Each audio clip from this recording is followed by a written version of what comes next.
Pemilihan calon muda profesional, iktiraf kepakaran dan peranan generasi muda. Laporan penuh langsung bersama Magdalena di Kota Kinabalu. Silakan Mag. Baik Zahira, Gabungan Rakyat Sabah GRS yakin mampu mempertahankan kerusi Dun Tanjung Batu dalam pilihan raya negeri PRN Sabah ke-17 dengan strategi mengetengahkan calon profesional muda sebagai simbol keterbukaan dan komitmen parti terhadap kepakaran serta peranan generasi muda. Anak muda, seorang doktor perubatan, pengarah hospital yang menggambarkan citra keterbukaan yang jujur di pihak GRS untuk membawa semua segmen masyarakat bukan hanya menyertai sebagai ahli tetapi diberikan peranan bersesuaian dengan kepakaran mereka. Diberikan tempat untuk berada di barisan hadapan sebagai calon. Beliau ditemui media selepas melancarkan jentera GRS Dun Tanjung Batu di Tawau. Calonnya, Dr. Andi Muhammad Samsul Rizal Muhammad Sainal berdepan saingan 5 penjuru. Isu logistik melibatkan 300 pelajar dari Pulau Gaya yang menggunakan bot setiap hari untuk ke sekolah antara yang diberi perhatian calon N22 Tanjung Aru Datuk Chan Fung Hin. Aspek ini penting kerana melibatkan perbelanjaan harian keluarga dan isu keselamatan. Saya dimaklumkan bahawa setiap hari ada 300 anak murid sekolah, dia kena ulang alik.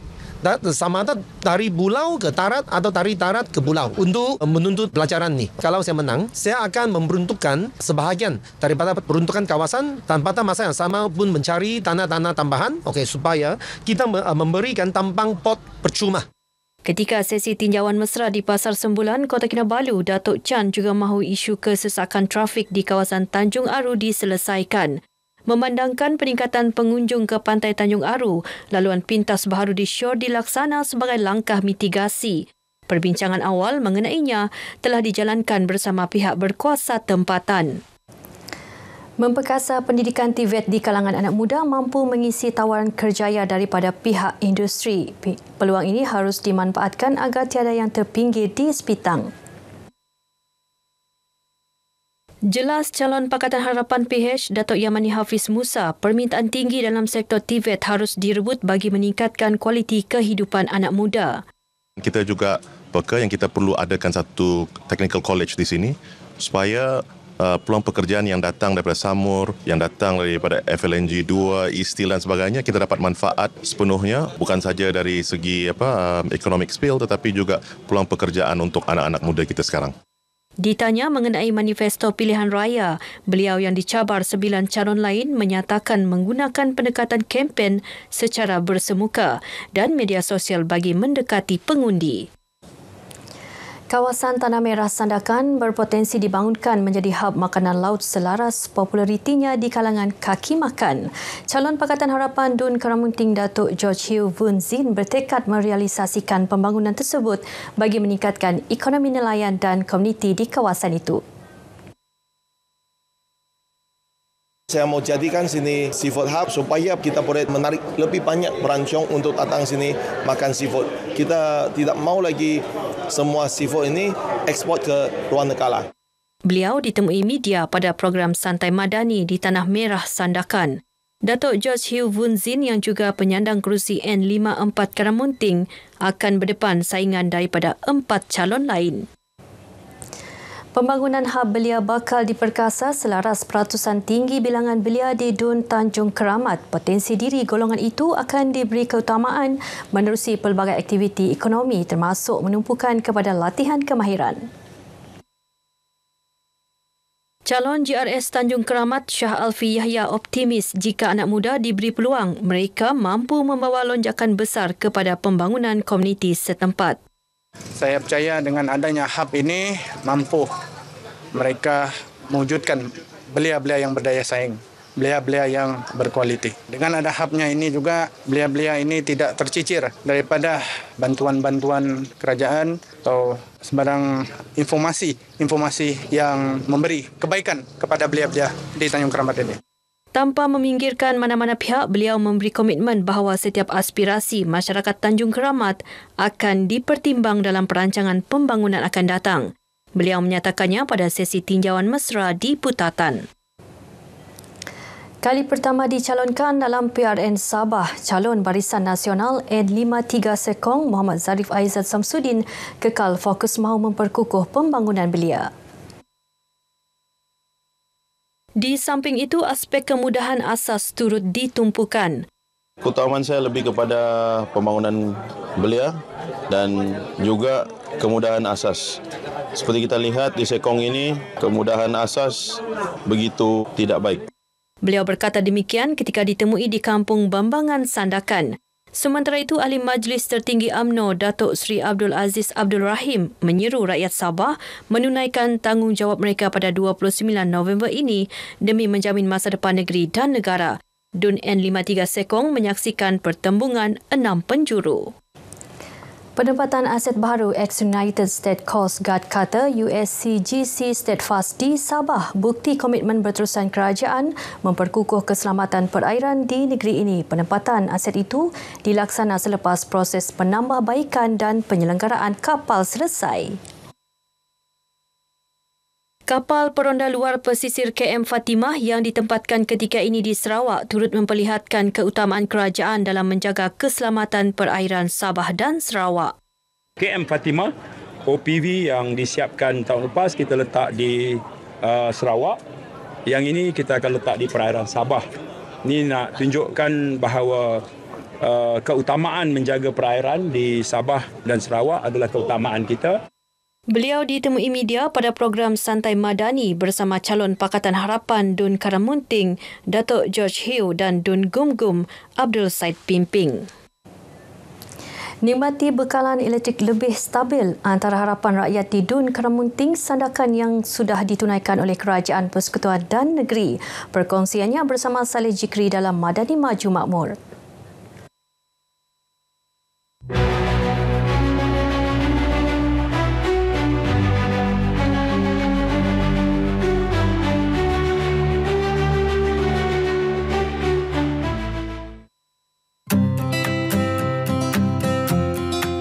Sangat memuaskan lah.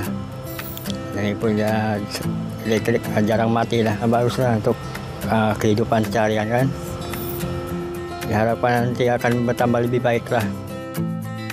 Kemudahan asas ini dinikmati hasil pelaksanaan projek Sabah Electric City yang melibatkan pembinaan beberapa pencawang pembahagi utama PPU termasuk Batu Sapi, Motas, Permai, Lela dan Bukit Tenas memanfaatkan lebih 3,000 pengguna. Bekalan elektrik yang stabil bukan sahaja menjamin kesejahteraan rakyat, malah merangsang pertumbuhan ekonomi dan sosial setempat. Kami sebagai pengguna berasa bersyukurlah kerana catuan elektrik di kawasan kami semakin berkurang dan bekalan elektrik di kawasan kami semakin stabil lah. Dan kami sebagai pengguna dapat menggunakan elektrik dengan keadaan yang baik lagi lah. Penambahan PPU ini berjaya mengurangkan sistem tempoh gangguan purata pengguna Saidi sebanyak 55.44 minit berbanding sebelumnya. Baik, sekarang saya berada di bilik kawalan pencawang pembahagi utama PPU Batu Sapi yang mempunyai kekuatan 33,000 voltan yang membekalkan bekalan elektrik kepada pengguna domestik, industri dan juga komersial di sekitar kawasan Batu Sapi ini. Projek bernilai 25.9 juta ringgit dengan kapasiti transformer 30 megawatt siap tahun ini hasil kerjasama TNB dan Sabah Electricity membuktikan komitmen kerajaan Madani memastikan kemudahan asas rakyat terus efisien. Selain manfaat tenaga, limpahan pembangunan turut terasa di kawasan berhampiran. Antaranya pembinaan jambatan konkrit, lampu solar, tangga warga emas, pusat riadah dan kemudahan pendidikan. Ada ini pegangan naik semua, tangga-tangga naik. Dulu susah betul kami naik. Saya sebagai warga emas merayap sudah saya kalau naik sama turun. Sekarang saya naik, senang sudah saya. Murid-murid yang pergi universiti, dia ada satu insentif lah, panggil sumbangan juga. Tapi akhir tahun, after itu SPM, kita pun ada itu murid-murid yang cemerlang punya, kita pun ada bagi sikit insentif, satu sokongan lah untuk kita punya murid-murid di kawasan Karapenteng. Dengan ada orang bilang prasarana futsal yang dulu sekian lama terbiar orang bilang, sekarang ni alhamdulillah banyak sudah perubahan lah orang bilang. Ada bumbung, dari segi dia punya orang bilang sudut-sudut tu kan yang mana dulu banyak yang berlubang-lubang, koyak-koyak kan. Tapi sekarang pun sudah berubah lah. Apa yang telah dimajukan di Karapenteng Laut ni banyak perubahan dia. Jembatan baik bulit, lampu solar, segala-galanya lah ya, tiada masalah lah. Kerana banyak betul perubahannya ni. Dengan penduduk hampir 20,000 orang, Karapenteng kini tampil sebagai kawasan pesat membangun dan aman damai. Salih Jikri, RTM.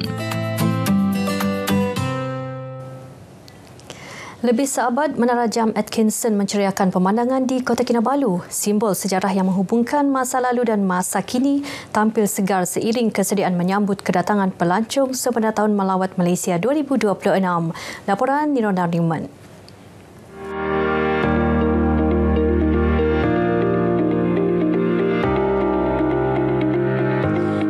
Jam Atkinson kini berwajah baharu dan lebih moden sekaligus menarik minat pelancong dari dalam dan luar negara untuk berkunjung ke Bandaraya Kota Kinabalu. Dibina pada tahun 1906, pengunjung boleh menikmati panorama bandar sambil menapak di laluan Treetop Walkway sejauh 500 meter yang menghubungkan menara ke Signal Hill.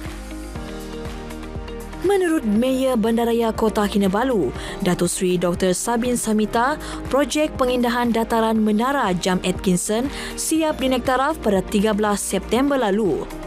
Naik taraf merangkumi lanskap baharu, pencahayaan moden, kemudahan untuk orang kurang upaya dan pemasangan kamera litar tertutup bagi keselamatan pengunjung. Projeknya dilaksana Dewan Bandaraya Kota Kinabalu dengan sokongan Kementerian Ekonomi melalui Koridor Pembangunan Sabah serta pihak berkuasa Pembangunan Ekonomi dan Pelaburan Sabah sedia. Sekitar 300 pengunjung hadir setiap hari dan angka itu bertambah pada hujung minggu mencecah hampir 1,000 orang. Di sini jika bernasib baik, pengunjung boleh menyaksikan pelbagai hidupan liar seperti burung dan monyet. Ini pertama kali saya pergi sini. Ini pun ambil peluang sebelum dibayar pada 1 hari bulan Disember. Bagi saya tarikan dia adalah dengan adanya tangga-tangga yang di sini, boleh buat latihan di sini, kemudian cantiklah daripada sebelum ni. 我跟我的朋友去这个里面转了一圈，感觉挺好，挺舒服，挺凉快。风景景色什么都很不错的。第一次来到这里，来到沙巴。Bagus kita ada tempat-tempat begini kalau di tempat kita kan, tempat kita sendiri. Lebih baik perbanyakkan lagi lah tempat macam ni untuk kita bawa family, jalan-jalan kan. Orang Sabah datang masih di sini. Tempat ini memang sesuai untuk kita jalan sampai banyak tumbuhan hijau. Bagi saya senang pemandangan bandar Kota Kinabalu. Selamatlah, jangan risau seperti sepanjang perjalanan dia punya tempat ini dia ada CCTV. Kemudahan moden di samping pemandangan menarik menggamit kehadiran pengunjung untuk menikmati suasana santai di tengah kota Bandaraya Sabah. Nirona Newman, RTM.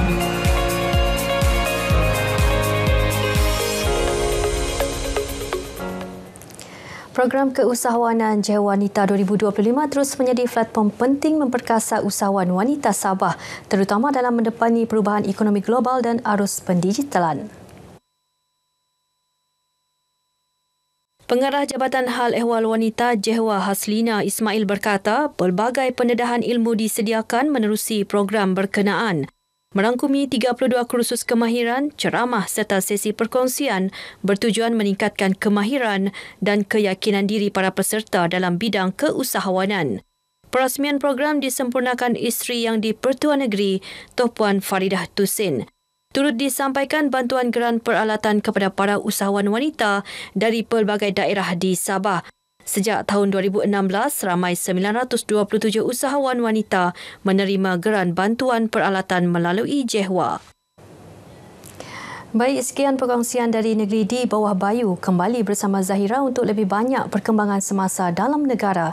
Setiap undi membawa suara dan harapan rakyat Sabah. Bahundi 2025. Salam Malaysia Madani. Baik, terima kasih, Mac.